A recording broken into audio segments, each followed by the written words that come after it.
আমার রবের পক্ষ থেকে বলে, বান্দা তুমি যদি নিজেকে ধ্বংস থেকে বাঁচাতে চাও, ক্ষতি থেকে বাঁচাতে চাও, তোমার জন্য আমি রবের পক্ষ থেকে দ্বিতীয় নম্বরের কর্মসূচি ঘোষণা প্রদান করে দিলাম। ওয়া আমিলুস সালিহাত, নিজের জীবনটাকে ঈমান নামক মহান দৌলত গ্রহণ করার পর নেক আমলের মাধ্যমে সাজাও, ভালো ভালো কাজের মাধ্যমে সাজাও। এরে মুমিন বান্দা, নিজের ঈমানটাকে নেক আমলের মাধ্যমে সাজাইবা কেমনে? নেক আমলের মাধ্যমে সাজাইবা মানে হলো, তোমার জন্য আমার রবের পক্ষ থেকে যত নির্দেশ দেওয়া হয়েছে প্রতিটা নির্দেশ মেনে চলবা। কি নির্দেশ দেওয়া হয়েছে? ইন্নাল্লাহা ইয়া'মুরু বিল আদলি ওয়াল ইহসান ওয়া ইতা'i যিল কুরবা ওয়া ইয়ানহা আনিল ফাহশাই ওয়াল মুনকার ওয়াল বাগয়। আমার রবের পক্ষ থেকে তিনটা নির্দেশ দেই, খাসভাবে বান্দা শুনে নাও। তুমি নিজের জীবনটাকে ন্যায় পরায়ণতার ভিত্তিতে পরিচালনা করো, ইহসানের ভিত্তিতে জীবন পরিচালনা করো, মানুষদের উপকার করো।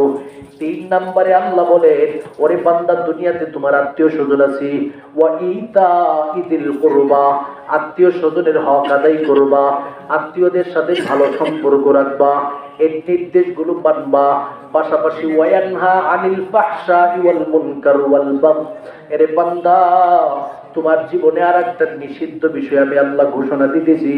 ফাহেশা থেকে নিজেকে রক্ষা করো, অশ্লীলতা থেকে নিজেকে রক্ষা করো, বিভিন্ন গান বাদ্য থেকে নিজেকে রক্ষা করো, বিভিন্ন নর্তকীদের নাচ গান থেকে নিজেকে রক্ষা করো, ওয়াল মুনকার, নিকৃষ্ট কাজ থেকে নিজেকে রক্ষা করো। আমি মালিক যত নির্দেশ দিলাম প্রতিটা নির্দেশকে মানো, যতটা নিষেধ প্রদান করলাম সেটা থেকে নিজেকে পালন করো। এভাবে যদি তোমার জীবনটাকে সাজাতে পারো, তুমি আমলে সালিহিনদের অন্তর্ভুক্ত হয়ে যাবে। এরে আল্লাহর বান্দাদের দলেরা, নিজের জীবনটাকে যদি আমলে সালিহিনদের অন্তর্ভুক্ত বানাতে যাই, এখন থেকে প্রস্তুত হয়ে যেতে হবে। মালিকের প্রতিটা নির্দেশ মানব, মালিকের প্রতিটা নিষিদ্ধ বিষয় থেকে নিজেকে রক্ষা করব। এভাবে যদি নিজের জীবন চালানো যায়, আমি আমলে সালিহিনদের অন্তর্ভুক্ত হতে পারব। বড় দুঃখের সাথে বলতে হয়, বর্তমান যুগে আমাদের অবস্থা হলো, নিজেকে ইমানদার হিসাবে দাবি করতেছি ঠিকই, কিন্তু ইমানটাকে নেকের মাধ্যমে সাজানোর মতো কোনো গুণাগুণ আমাদের মধ্যে নাই। কথা কোন ঠিক কিনা? নেক আমলের প্রতিযোগিতা নাই, নেক আমলের ভালোবাসা নাই। যত প্রতিযোগিতা আছে সব অশ্লীলতা নোংরামি নিয়ে প্রতিযোগিতা। কথা কোন ঠিক কিনা? বিশেষ করে অধিকাংশ, এই মাইকের আওয়াজ দিবানি, দিবা দিবা আওয়াজ, এটা কি আওয়াজ করে সেম সেম সেম সেম আওয়াজ করতে হয়? কোনো আওয়াজ এলাকার হুজুর দিকটা তোমরা আন্দাজ করতে পারতেছো না, কিছু কই না দিকটা প্রধান অতিথি কিন্তু আরে বিশেষ অতিথি আইসা পড়ছে আমার ভাই। আল্লাহ কবুল করেন, সকলে বলেন আমিন। এই নি আওয়াজ বাড়াও, বিশেষ অতিথিও তো আওয়াজটা শুনতেই পাবে। হ্যাঁ, আল্লাহ কবুল করেন, সকলে বলেন আমিন। আওয়াজ বাড়াও। 1 নম্বরে আমলে সালিহিনদের অন্তর্ভুক্ত হতে হবে। আমলে সালিহিনদের প্রতিযোগিতা নিজের জীবনের মধ্যে পরিপূর্ণভাবে ঢুকানোর জন্য আমার রবের পক্ষ থেকে ঘোষণা প্রদান করে দেই, বান্দা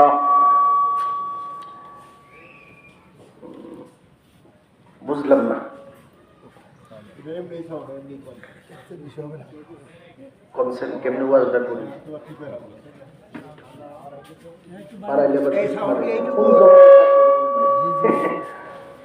আরে আমি তো প্রফেশনাল ধারাবাহিক প্রোগ্রাম করি, তো বাইক যদি ভালো না থাকে গলাটা জায়গা নষ্ট হই। আমি এর থেকে কইলে আরেক জায়গায় 1.5 ঘন্টা করে লাগবো, বুঝেন না কথা? গলাটা যদি এর থেকে বাইকে যায় এটা দিয়ে আমি কেমনে করবো, বুঝেন না? আল্লাহ সবাইকে কবুল করেন, সকলে বলুন আমিন। তুমি যতটুকু পারো ভাই, একবারে আন্তরিকতার সাথে আওয়াজটা একটু বাড়ায় দাও, বাড়ায় দাও। আচ্ছা, যে বিষয়ের উপরে কথা বলতেছিলাম, তুমিও নেকির প্রতিযোগিতা করতে হবে। এই যে মাইক মাইক ভালো করে ঠিক করা, এটাও নেকির প্রতিযোগিতার অন্তর্ভুক্ত। কথা কোন ঠিক কিনা? আলেমরা কথা বলবে, দিনের কথা মানুষ সুন্দরভাবে শুনবে, এটার মধ্যেও নেকির প্রতিযোগিতা আছে না নাই?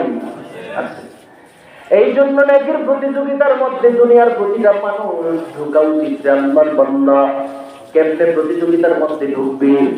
সাহাবায়ে কেরামরা যেই থিওরি মোতাবেক প্রতিযোগিতার মধ্যে ঢুকেছে, সেই থিওরি মোতাবেক ঢোকার নাম হলো ঈমান ওয়ালা নেক আমল বান্দা। কেমনে প্রতিযোগিতার মধ্যে সাহাবীরা ঢুকেছে? সাহাবীদের দিকে ছিল একজনের উপরে আরেকজন কে কার উপরে ভালো কাজ করতে পারবে, কে কার চাইতে বেশি পরিমাণে দ্বীনের কাজ করতে পারবে, নেকের কাজ করতে পারবে। এই কারণে আমার রবের পক্ষ থেকে ঘোষণা দেওয়া যায়, আমিনু কামা আমানান নাস। মুমিন রে, তুমি ঈমান আনো যেভাবে মানুষেরা ঈমান আনছে। কামা আমানান নাস আই কামা আমানা আসহাবুন নবী সাল্লাল্লাহু আলাইহি ওয়াসাল্লাম। নবীর সাহাবায়ে কেরামরা যেভাবে ঈমান আনছে তোমরা সেভাবে ঈমান আনো। মানে নবীর সাহাবায়ে কেরামরা যেভাবে নেক আমল করেছে তোমরাও সেভাবে নেক আমল করো। নবীর সাহাবায়ে কেরামরা যেভাবে নেকের প্রতিযোগিতা করেছে তোমরাও সেভাবে নেকের প্রতিযোগিতা করো।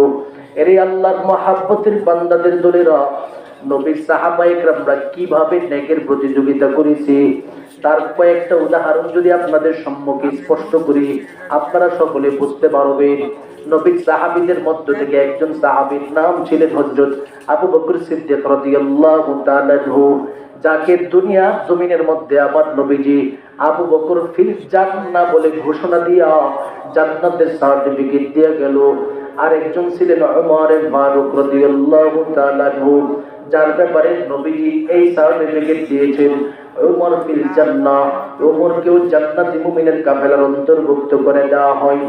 এই দুজন এমনিতেই জান্নাতি মুমিনের কাফেলার অন্তর্ভুক্ত হতে পারে না, তাদের মধ্যে নেকের অত্যন্ত প্রতিযোগিতা ছিল। কেমন প্রতিযোগিতাটা ছিল? একদিন ওমর ফারুকের দরবারে একজন ব্যক্তি আগমন করলেন। ডেকে ডেকে বলেন, ও পয়গম্বরের সাহাবী ওমর, আপনি তো মদিনা নগরীর মধ্যে প্রধান বিচারপতির দায়িত্বে আছেন, এদিকে ভাই আবু বকর খেলাফত প্রাপ্ত হয়ে নিজের কার্যসমূহ পরিচালনা করতেছেন। ও খলিফাতুল মুসলিমিন, আমাদের মদিনা নগরীর দূরে একটা জায়গা রয়েছে, পাহাড়ের পাশে বিশাল বড় একটা মরুভূমি। সেখানে একজন বৃদ্ধা মহিলা তার জীবন চালাইতেছে, যার কোনো সন্তান নাই, আত্মীয় স্বজন নাই, ভালোবাসার মানুষ নাই, তাকে সেবা করার মতো কোনো মানুষ খুঁজে পায় না। তার সন্তান না থাকার কারণে, তার ছেলে না থাকার কারণে, তার মেয়ে না থাকার কারণে সেবা করার মতো কোনো মানুষ নাই। যদি মদিনা নগরী থেকে কোনো একজন মানুষকে ওই নারীটার সেবা করানোর জন্য কোনো একটা মানুষকে পাঠানো হতো, মহিলাটার জন্য বড় ফায়দা হতো। খবরটা ওমর ফারুকের কাছে দেওয়ার সাথে সাথে পরিপূর্ণভাবে ঠিকানা নেওয়া হলো। ব্যক্তিটার বাড়ি কোথায়, নারীটার বাড়ির মৌলিক ঠিকানা দাও, ঠিকানা দিয়ে দিল। ওমর ফারুক মুহূর্তের জন্য দেরি করে নাই, পাগলের মতো সেই মহিলাটার বাড়িতে উপস্থিত হয়ে গেল।